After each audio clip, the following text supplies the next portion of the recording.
Boa noite, meus irmãos.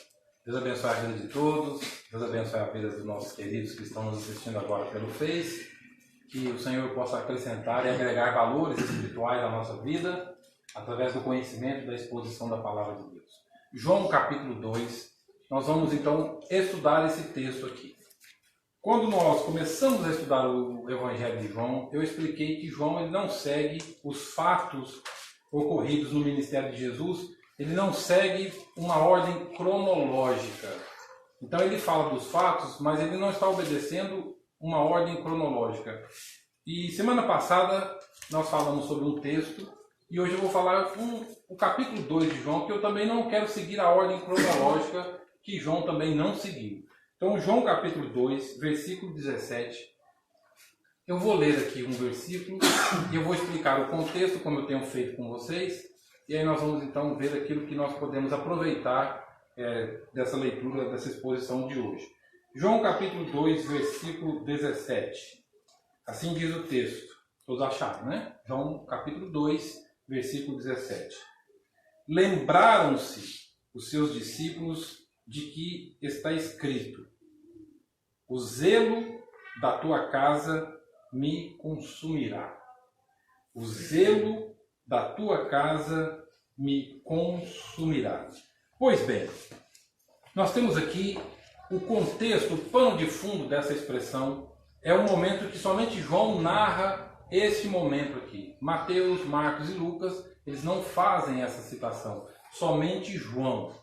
João ele está contando, ele está narrando um fato de que Jesus entra no templo. Se você ver o versículo de número 13, que fala que Jesus ele entrou no templo, que ele chama de a purificação do templo. O título é Jesus purifica o templo. Essa expressão, esse título, não tem na língua original. Isso aqui foi um acréscimo que a igreja fez. Apenas para uma questão didática, de você identificar, por uma questão didática, os fatos que nós temos na Bíblia. Mas o versículo 13 nos mostra Jesus entrando no templo e era próximo da Páscoa. A Páscoa dos judeus. E quando Jesus ele entra no templo, ao entrar ali, ele tem uma visão nada agradável ou que não agradou a ele. Ele entra no templo, perto de uma festa importante que era a festa da Páscoa. Aí Jesus ele vê que havia dentro do templo cambistas que estavam vendendo bois, ovelhas, pombas, estavam vendendo coisas dentro do templo. E isso fez com que Jesus observasse. Jesus ele fica revoltado. Aí o texto nos conta que Jesus ele pega alguns fios de couro e ele constrói um chicote. Ele tece um chicote. Ele constrói um chicote, aí ele volta para o templo e num estado de ira momentânea, Jesus começa a distribuir chicotada nas pessoas e João diz que ele chegou ao ponto de virar a mesa. João diz que ele virou a mesa literalmente.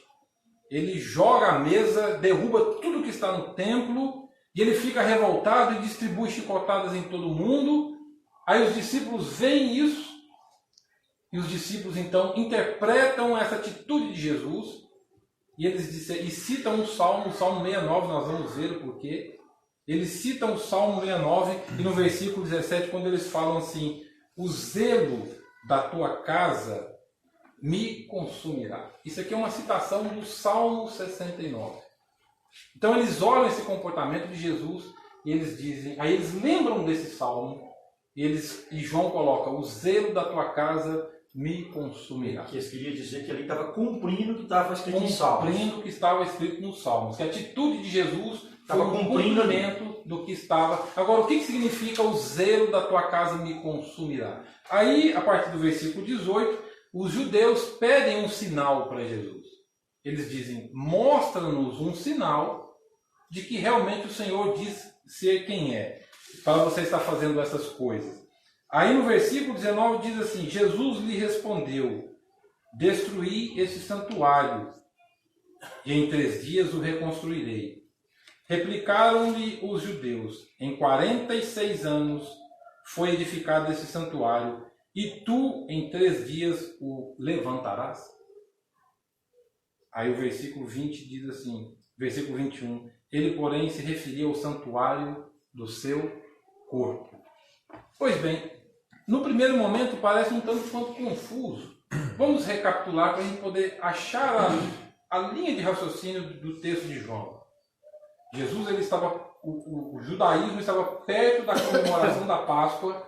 Jesus, ele entra no templo. Ao entrar no templo, ele vê as pessoas vendendo coisas. Ele pega, constrói o chicote, ele entrelaça ali, faz o chicote, faz ali, vai lá no templo, distribui bordoado em todo mundo, bate, põe os outros para correr, vira literalmente a mesa. Os discípulos olham aquilo e falam: o zelo da tua casa me consumirá. Aí eles pedem um sinal para Jesus. Jesus diz: olha, eu vou destruir isso aqui em 3 dias. Em 3 dias eu reconstruirei, aliás. E eles não entenderam. Aí eles falam: mas isso aqui levou 46 anos para ser construído. Como é que em 3 dias você vai reconstruí-lo? E eles não entenderam. Ele está dizendo: eu estou falando do meu corpo. O que isso significa? O que isso pode mudar? O que isso tem a ver comigo? O que isso tem a ver com você? Se nós olharmos um pouco mais atentamente, nós temos aqui alguns fatos históricos que são apenas fatos históricos. Mas algumas verdades que aqui estão servem para nós. Vamos então começar pela forma como João coloca para nós. No versículo 17, João cita o Salmo 69. Pois bem, o sentido de ir ao templo, com o passar dos anos, ele se perdeu. As pessoas iam ao templo para buscarem a Deus. A intenção de ir ao templo era buscar a Deus. Por exemplo, o Salmo 122. Quando Davi compõe o Salmo 122, Davi diz assim: alegrei-me quando me disseram, vamos à casa do Senhor. Pararam nossos pés junto às suas portas, ó Jerusalém, Jerusalém, cidade compacta, etc. e tal. Se você prestar atenção, por 4 vezes, Davi ele cita o nome de Deus no Salmo 122. Ele diz Senhor, depois ele repete Senhor, depois ele repete Senhor, depois ele repete Senhor. Foi traduzido para nós Senhor, mas na língua hebraica do Velho Testamento, na língua hebraica, lá no hebraico antigo, o nome de Deus lá não é Senhor. O nome de Deus lá é Iavé. O judeu, ele não mencionava, ele não escrevia esse nome de qualquer jeito, em qualquer momento, em qualquer situação. Eles tinham uma respeitabilidade, ou eles tinham um respeito por esse nome, que nem citar esse nome eles tinham coragem. Quando eles liam a Torá, que chegava no nome de Deus, eles pronunciavam esse nome com um gesto, eles faziam assim. Esse movimento era a pronúncia do nome de Deus. Aí Davi compôs o Salmo 122 e Davi diz assim, buscar ao Senhor. Por quê? O nome Yahvé era um nome que mostrava o caráter de Deus, a essência da pessoa divina, da pessoa de Deus. Então quando Davi diz, alegrei-me quando me disseram, vamos à casa do Senhor, ou vamos à casa de Yahvé, ele está dizendo, alegrei-me quando me disseram, para eu ir na casa de Yahvé, onde eu vou aprender sobre Yahvé, sobre o que Deus é, e não sobre o que Deus faz. Entenderam? Então, o nome Yahvé mostrava quem Deus é. Quando Davi diz, eu vou até a casa de Yahvé, eu estou dizendo, eu quero ir à casa de Deus para aprender sobre o que Deus é, e não sobre o que Deus faz. É diferente. Só que com o passar dos anos, as coisas foram tomando configurações diferentes, foram tomando prisma diferente, contornos diferentes. E aquilo que era a intenção deles ao irem ao templo passou a ter uma outra conotação. Aí foi evoluindo para uma conotação comercial e eles passaram então a fazer do templo um negócio. Eles fazem do templo um negócio. Uma casa de comércio. Uma casa de comércio. É uma casa de comércio. Por quê? Eles criavam animais, antigamente, no Israel antigo principalmente, eles pegavam animais e na Páscoa, eles pegavam o animal com 1 ano pelo menos de antecedência, compravam um cordeiro, uma ovelha, criavam esse animal coexistia com eles dentro do ambiente familiar, as crianças brincavam com esse animal, as crianças talvez davam nome a esse animal, ela fazia parte do dia a dia delas por um período pelo menos de 1 ano. Após um ano, quando chegava o dia da festa da Páscoa, eles pegavam esse animal, levavam esse animal no templo, a criança ia carregando esse animal. Aí o animal era sacrificado diante da família que levou o determinado animal, e esse animal ele era oferecido a Deus. Aquela dor que eles sentiam por aquele animal que foi criado por eles como animal de estimação durante um ano, eles tinham que sentir aquela dor da separação, porque o judaísmo queria mostrar que a salvação tem uma dor. Aí quando Jesus fala, eu sou o Cordeiro de Deus que tira o pecado, ele sentiu a dor em nosso lugar, o sacrifício em nosso lugar. Com o passar do tempo, essa prática ela foi involuindo, ela foi perdendo a sua razão. Aí as pessoas não criavam mais esses animais. Eles iam para o templo e tinha um animal lá que não tinha pessoalidade com eles. Não tinha uma relação pessoal, não tinha uma relação visual. Era apenas um produto.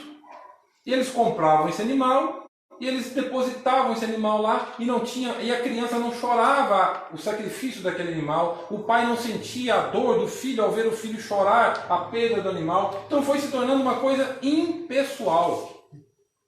Aí havia aqui no templo, vendia-se bois, animais e ovelhas. E Jesus então pega um chicote e Jesus diz, vocês transformaram a minha casa, a casa de Deus, em uma casa de salteadores. Hoje, antes de nós irmos para cá, nós estávamos vendo um programa na televisão que estava falando sobre organizar festas de criança. Aí a gente entrou num assunto dizendo que, antigamente, para você comer um doce de laranja da terra, você tinha que pegar a laranja, lavar a laranja, picar a laranja, tirar o bagaço, deixar a casca de molho, deixava alguns dias de molho, cozinhava, depois deixava de molho de novo, você cozinhava aquilo, depois você temperava, até que se transformava, isso levava mais ou menos uma semana, ou um pouco mais do que uma semana. Depois punha numa calda. Então tinha esse processo. Hoje não, hoje nós não fazemos isso. Hoje você vai no supermercado, você olha lá na prateleira, você escolhe o doce lá e está lá seu doce. Então não teve essa relação de você descascar, de você lavar, de você cozinhar. Não tem isso hoje mais. Não tem isso mais. Oi? E nem pamonha. Pamonha você tinha que ir lá tirar cabelo. É tão bom, né? Tirar cabelo de milho. E fica ali, tão gostoso. Né? Um por um, o negócio não sai. E vai a pamonha com o cabelo e tudo. Enfim, hoje não é assim mais. Mas no Israel antigo era assim. Nos dias de Jesus, isso tomou uma conotação diferente. Não havia mais relação pessoal com a oferta. Muito semelhante aos dias de hoje. Você tem que ir lá e você dá o que você tem, mas não é fruto do seu sacrifício, da sua comunhão. É só um produto que você está comprando. Aí Jesus então se revolta com isso. Os discípulos olharam para aquilo e os discípulos então citam o Salmo 69. Mas aí vem a pergunta que eu sempre faço no texto, e eu sempre ensino a vocês, façam perguntas para o texto. Por que o Salmo 69? Vamos ver o versículo 17, preste atenção na expressão que ele diz aqui no versículo 17. O zelo da tua casa me consumirá. O zelo da tua casa me consumirá. Agora vamos para o Salmo 69, onde há a origem dessa expressão. O Salmo 69 diz assim, o Salmo 69. Esse salmo foi composto por Davi, no momento em que Davi estava passando por um momento, existencialmente falando, e até espiritual também, por um momento muito difícil da sua vida. Era um momento de profunda depressão e de angústia. E ele narra até o versículo 8, ele narra a sua condição existencial. Ele está falando da sua dor, ele está falando das suas mazelas, ele está falando do seu sofrimento existencialmente falando. Aí no versículo 9 do Salmo 69, Davi é quem diz, pois o zelo da tua casa me consumirá. Está vendo? É a mesma expressão que os discípulos viram, que João viu e citou, interpretou o comportamento de Jesus e citou o Salmo 69. E as injúrias dos que te ultrajam caem sobre mim. Esse salmo é um salmo messiânico. Por quê? O que nós aprendemos no templo? no templo, nós temos que aprender o que Davi diz aqui, a partir do versículo 10. Chorei, em jejum está a minha alma, e isso mesmo se me tornou em afrontas. Pus um pano de saco por veste e me tornei objeto de escárnio para eles. O judeu, quando queria se humilhar, ele vestia pano de saco. Quando ele estava em depressão ou numa perda, principalmente uma perda familiar, quando eles perdiam um ente querido, eles vestiam um pano de saco e jogavam terra e cinza sobre a cabeça. Isso era um sinal de humilhação. Ele diz, chorei. Ele quer dizer, olha, um templo é um lugar onde se chora. O templo é um lugar onde se abre a alma. O templo é um lugar onde eu me abro para Deus. O templo não é um lugar de barganha, de troca, dê e você vai receber. Não. O Salmo 69 está dizendo, o templo é um lugar onde eu choro, onde eu ponho as minhas mazelas aos pés da cruz, ao pé do altar, é onde eu coloco a minha vida diante de Deus, porque Deus está no templo. O judeu acreditava que Deus estava no templo. Por isso que eles ficaram revoltados com Jesus lá no Evangelho de João, capítulo 2, quando Jesus diz, destruí isso aqui, em 3 dias reconstruirei. Eles não entenderam, mas como? Isso aqui levou 46 anos para ser construído. Gente, uma obra levar 46 anos para ser construída, tinha que ser uma coisa muito grande.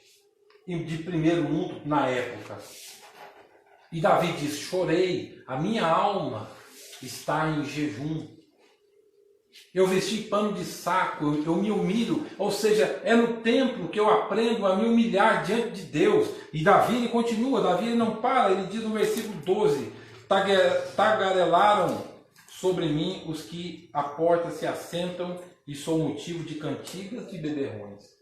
Aí ele diz no versículo 13, quanto a mim, porém, Senhor, faço a ti em tempo favorável a minha oração. É no templo que a gente aprende a orar. Faço a ti em tempo favorável a minha oração. Se resolve as mazelas, os problemas da vida em oração. E Jesus ele entra no templo e via que havia de tudo, menos oração. Havia barganha, troca, venda, permuta, havia de tudo. Jesus ficou revoltado. Jesus pega um chicote e sai distribuindo chicotadas porque tiraram o sentido real do templo, que é falar com Deus.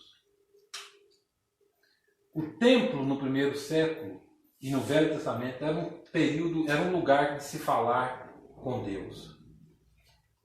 Mateus e Lucas e Marcos nos contam um outro momento de Jesus no templo, quando Jesus também viu uma situação assim e Jesus disse, a minha casa será chamada casa de oração.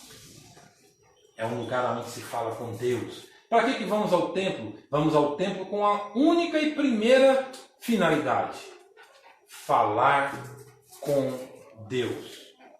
Conversar com Deus. Dialogar com Deus. E hoje nós fazemos tudo no templo, menos falar com Deus. Oração para nós ela é objeto de liturgia. Ela faz parte de um pacote litúrgico. Vamos colocar de pé e vamos orar ao Senhor. Isso é uma coisa, eu não estou dizendo que não devemos fazer isso. Devemos e podemos. Eu estou dizendo que isso se torna às vezes um tanto quanto impessoal. Porque é apenas um objeto na liturgia. Não, o templo, em tese, o templo tem que ser um lugar onde nós entramos e nós abrimos o coração. Onde eu tenho a liberdade de falar com Deus, seja com a voz ou com o coração, mas é um lugar onde eu falo. E Davi disse, em tempo favorável, eu falo com o Senhor em oração. Agora veja a visão que Davi tinha do templo, da oportunidade de estar no templo. O versículo do Salmo 69, o versículo de número 13. Quanto a mim, porém, Senhor, faço a ti em tempo favorável a minha oração. Responde-me, ó Deus. A oração é para a gente dizer, responde. Não é dar ordem, mas dizer, eu preciso ouvir, é uma necessidade. Responde-me, ó Deus, pela riqueza da tua graça. Gente, isso aqui é bonito demais. Pela riqueza da tua graça. Há um texto no Velho Testamento que diz: a tua graça é melhor do que a vida. Deus, quando quis confortar o coração de Paulo, e o que aconteceu com Paulo não foi uma coisa simples, uma coisa qualquer. Quando Paulo pede em oração 3 vezes para Deus tirar o espinho na carne, a resposta de Deus foi: a minha graça te basta. A minha graça te basta. Aí Paulo entendeu isso, e Paulo faz uma afirmação, que só uma afirmação de quem internalizou a graça, ele diz: o poder se aperfeiçoa na fraqueza. O poder se aperfeiçoa na fraqueza. O templo é um lugar que eu aprendo a abrir o coração, é um lugar onde eu aprendo a falar com Deus e eu passo a buscar a Deus por sua riqueza de graça, não para ficar rico. Hoje as pessoas vão ao templo para ficarem ricos. Deus virou moeda de troca, o nome Deus virou moeda, virou investimento. E Davi disse: eu vou ao templo por causa da riqueza da tua graça. Não para ficar rico, mas por causa da riqueza que existe em ti. Cristo é a personificação da graça. E Paulo, escrevendo aos Romanos, Paulo diz: onde abundou o pecado, superabundou a graça. Então nós temos aqui Jesus ficando revoltado, não sem razão, dizendo: olha, o zelo da tua casa me consumirá, porque o templo deixou de ser um lugar onde se vê a riqueza da graça.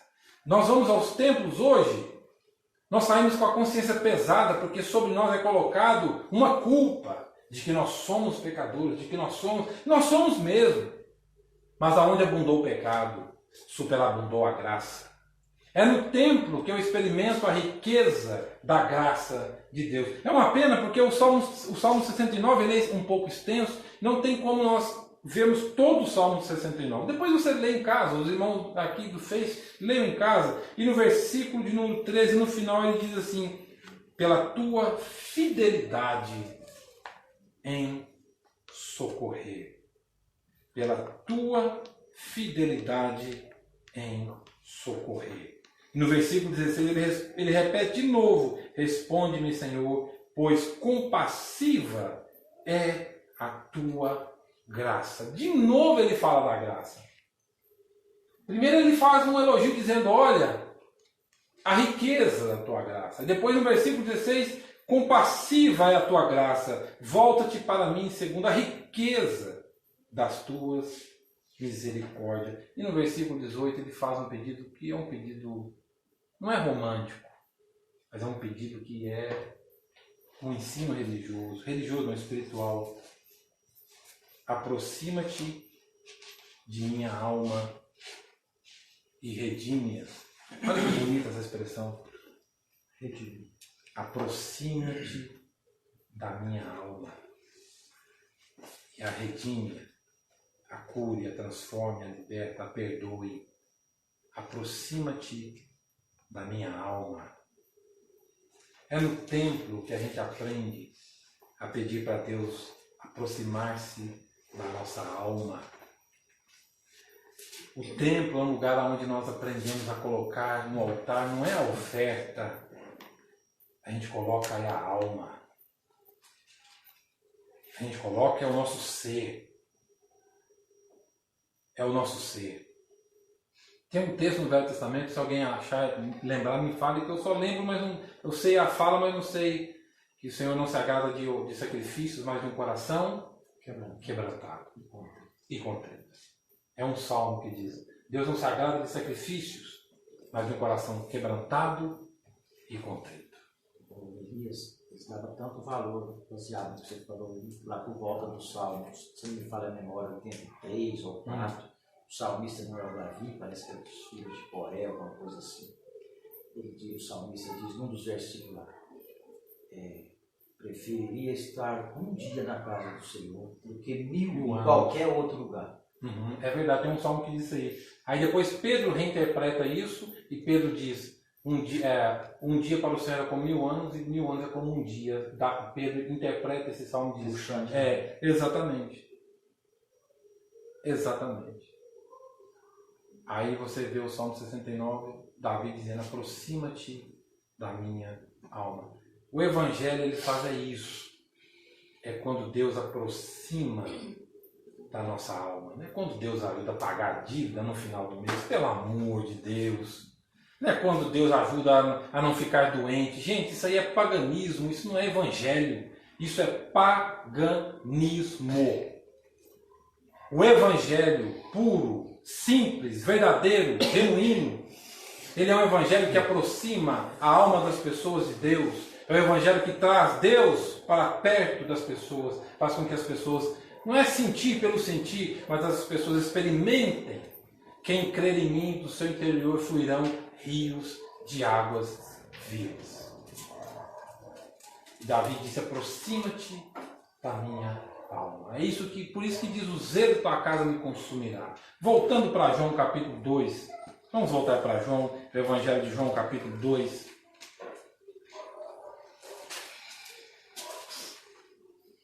Jesus estava falando daquela questão do santuário que era o seu corpo. Ele está falando da sua morte, que Jesus ficou 3 dias morto. Jesus ficou 3 dias morto e no terceiro dia ele ressuscitou. Ele estava falando da sua ressurreição.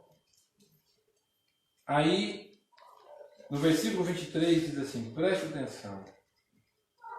Aliás, versículo 22, desculpe.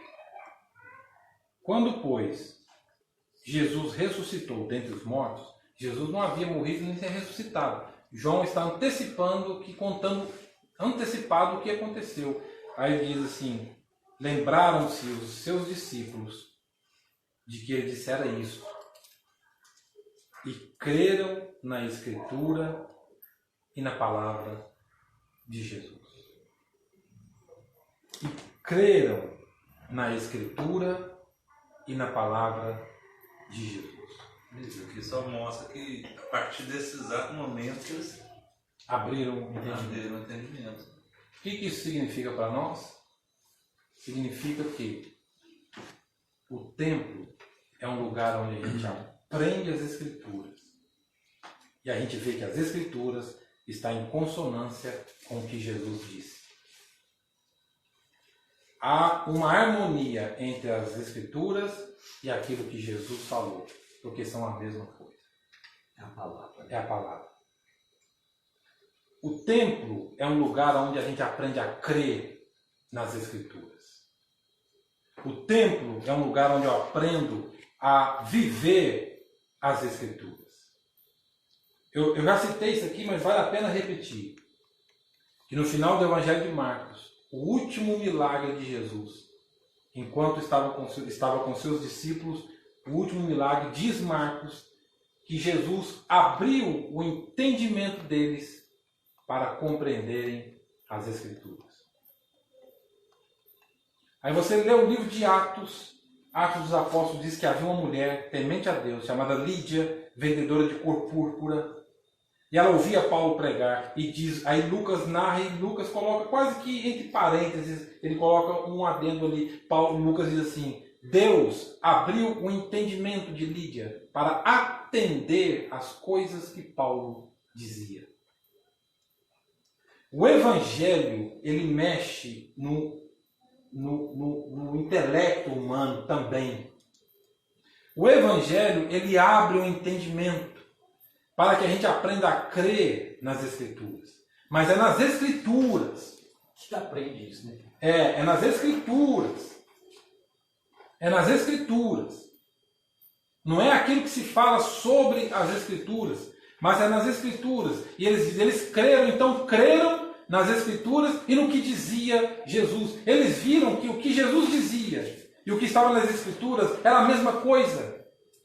Então o templo é um lugar não para ficar vendendo barganha, comprando, fazendo negócios, fazendo promessas. O templo é um lugar onde eu falo com Deus, onde eu abro a minha alma para Deus, onde eu digo: Deus, me visite com a riqueza da tua graça. Deus, aproxima-te da minha alma e redime-a. traga remissão para a minha alma. E no templo é um lugar onde eu aprendo a crer nas Escrituras. E eu vejo que aquilo que está aqui não é o tal do papel, aceita tudo, mas o que está aqui está em perfeito acordo, consonância, harmonia. Não dissonância, mas consonância com aquilo que Jesus falou. Julgar e ter nas Escrituras a vida eterna, porque são elas mesmas que testificam de mim. Examinai as Escrituras. Examinai as Escrituras. E Jesus orou dizendo, santifica-os na verdade. A tua palavra é a verdade. Agora, por que isso? Por uma razão muito simples. Por uma razão muito simples. Que João conta aqui, e que se nós não prestarmos atenção, passa batido, mas João conta aqui. Não para constranger ninguém, mas para mostrar que nós não precisamos ter medo de quem somos diante de Deus. Porque Deus em Cristo e Cristo Jesus, que é Deus, sabe quem somos. Aí no versículo de número 23, olha só para vocês verem.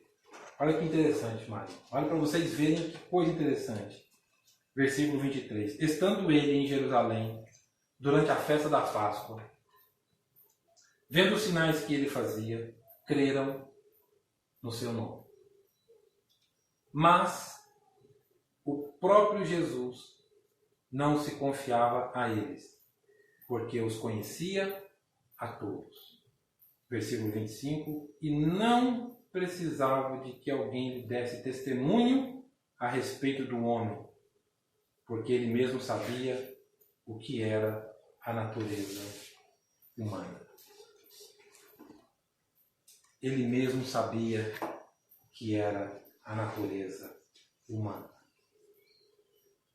Sabe o que nos torna legalmente, judicialmente, legalmente aptos ou com permissão para irmos até a presença de Deus? Cristo Jesus. É o que Paulo diz em Efésios, a parede da separação não existe mais. E eu sei que eu estou em Cristo quando eu creio nas Escrituras, não porque eu ouvi alguém dizer, porque eu ouvi alguém pregar, mas porque eu sei que o que está nas Escrituras está em perfeita harmonia, consonância com o que Cristo Jesus disse. Então eu posso ir diante de Deus. Porque eu sei que Deus conhece a natureza humana. E eu sei que Deus me conhece. Paulo não tinha medo disso. Paulo escrevendo para Timóteo, nós estudamos Timóteo aqui.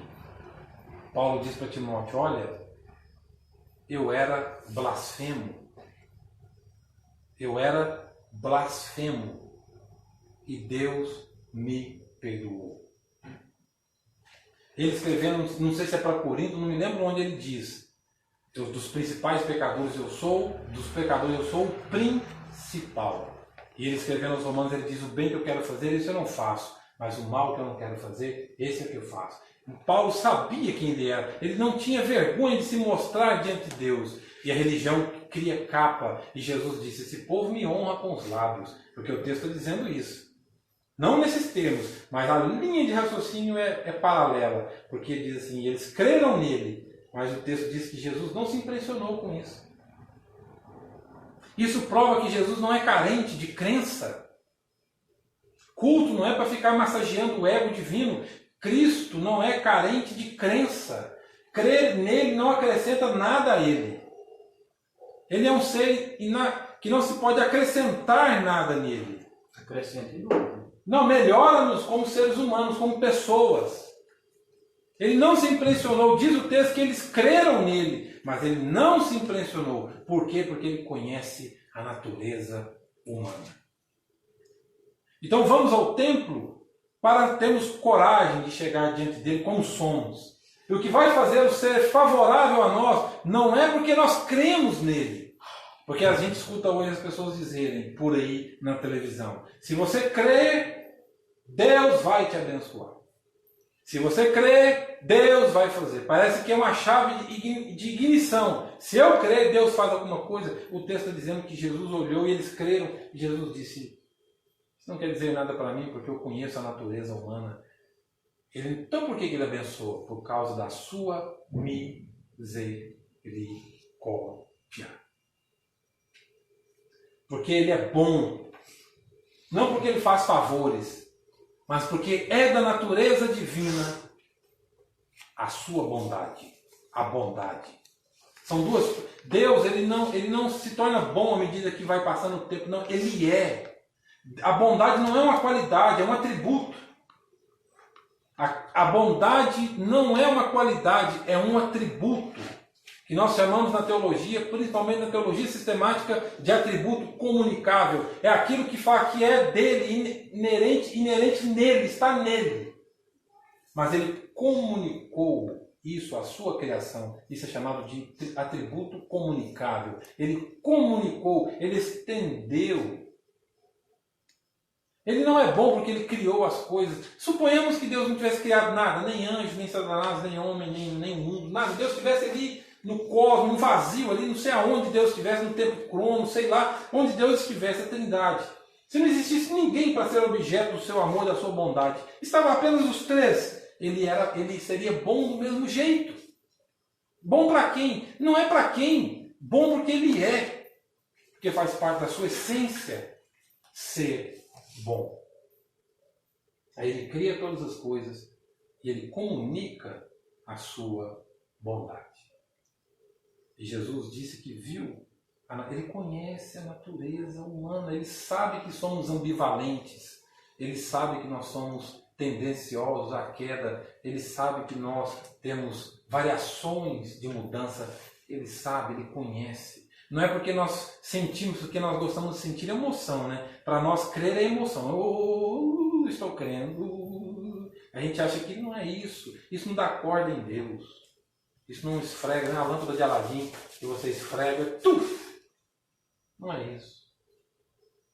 Até o ato de crermos é bondade dele. O ato de crermos é bondade dele. Nós só cremos porque ele permitiu que nós crescêssemos. Ele permitiu. Abriu o entendimento. Abrir o entendimento. Então nós só cremos porque nós só o amamos porque ele nos amou primeiro. Nós só cremos porque ele permitiu que nós crescêssemos nele. Então, João capítulo 2 nos mostra que o templo é um lugar onde eu abro o coração, onde eu descubro, conheço, aprendo, vejo, experimento a riqueza da graça, onde eu não tenho medo de mostrar a minha alma para Deus. Onde eu posso pedir, Deus, aproxima-te da minha alma, do meu ser, da minha essência. E a gente aprende no Evangelho de João capítulo 2, que a palavra de Deus se cumpre no templo. Eles creram, eles aprenderam a crer nas Escrituras e na palavra de Jesus. Porque hoje em dia está difícil, né? Se prega-se por aí em nome das Escrituras, mas não tem nada a ver com o que diz Jesus. Parece que... Eu escuto muito essas perguntas, mas Jesus fala uma coisa, a gente escuta outra. São duas coisas díspares. E é no tempo que a gente sabe que Deus nos conhece. Eu não preciso me fantasiar de sepulcro caiado. Eu não preciso maquiar para dizer, olha, porque Davi, quando foi escolhido por Deus, Deus disse para Samuel, o homem vê a aparência, porém Deus vê o coração. Deus não se impressiona com a aparência. Esse povo me honra com os lábios, mas o coração está longe de mim. Deus não se impressiona com coreografia, irmão. Não se impressiona. Coreografia não faz massagem no coração de Deus. Gestos, se nós oramos com as mãos para cima, com as mãos para baixo, se oramos calados, se gritamos, essas coisas não acrescentam nada. Porque isso não importa. Mas meu coração tem que estar diante de Deus. Vamos colocar de pé, vamos orar.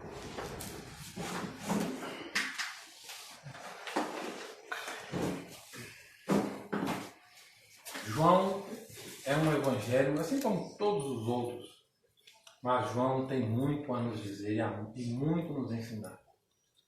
Então, quando eu faço isso aqui, não é força de expressão, mas leem, João. Leia. Não fique esperando eu colocar um vídeo lá dizendo leia o capítulo tal. Não, leia todo João. Leia, releia. Sabe? Vai lendo, faça perguntas, faça ali algum olhar mais clínico, vai lendo e diz, Deus, fale comigo através dessa leitura aquilo que eu preciso mudar, que eu preciso saber, que eu preciso viver, que eu preciso internalizar, que eu preciso externalizar, que eu preciso ser. Que nessa leitura, talvez trivial, sem compromisso, não como promessa ou como pagamento de voto. Porque tem gente que faz voto, não vou ler as Escrituras. Aí fica 1 hora por dia, eu vou ler as Escrituras, meia hora. Deus não quer isso, Deus quer uma coisa voluntária. E não espere querer, não espere vontade. Eu preciso, é uma questão de precisão, eu vou ler. Leia. Um capítulo, 2, sei lá, 1, 2, 3 versículos, mas leia. Porque isso aqui é a palavra de Deus. É a palavra de Deus. Como é que nós vamos crer se a gente não conhece? Como é que vamos crer? Você acha que Deus quer que você creia nas Escrituras? Deus quer que você conheça?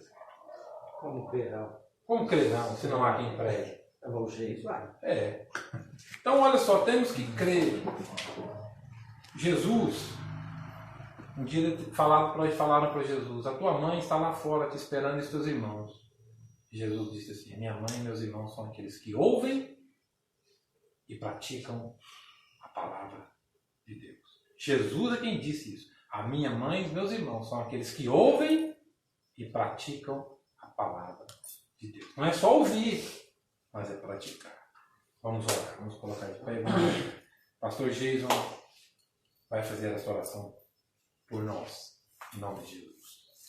Senhor, nós te bendizemos, porque a tua palavra nos ensina cada vez mais que tudo está no Senhor. Amém. Pai amado, a razão de nós existirmos, a razão de nós nos congregarmos, Pai amado, e a razão de crermos é o Senhor e está no Senhor. E nós te bendizemos por isso, Pai, porque é manifestação absoluta de graça e amor por nós.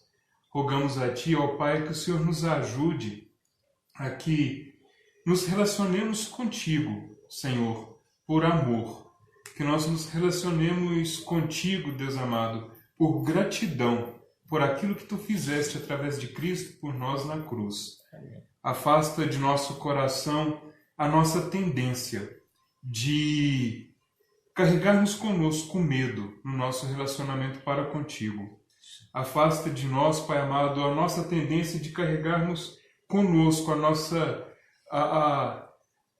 a vontade de manipularmos o Teu amor para conosco através de uma obediência, através, Senhor Deus, de leitura da Tua palavra. Tira tudo isso de nós e ajuda-nos a vivermos o Evangelho puro e simples, que é o Evangelho da graça, onde tudo vem a nós de Ti, por amor e por misericórdia. Não porque nós merecemos ou porque fizemos, Pai amado, convencemos o Senhor de fazer algo por nós, mas porque Tu nos amas, e tudo é fruto, Pai amado, dessa bondade.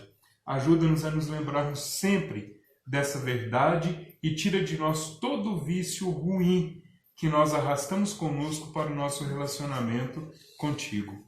É o que nós pedimos por Cristo Jesus. Amém. Amém. Amém. Amém. Amém. Deus abençoe, muito obrigado. Até na próxima semana. Deus assim querendo e permitindo.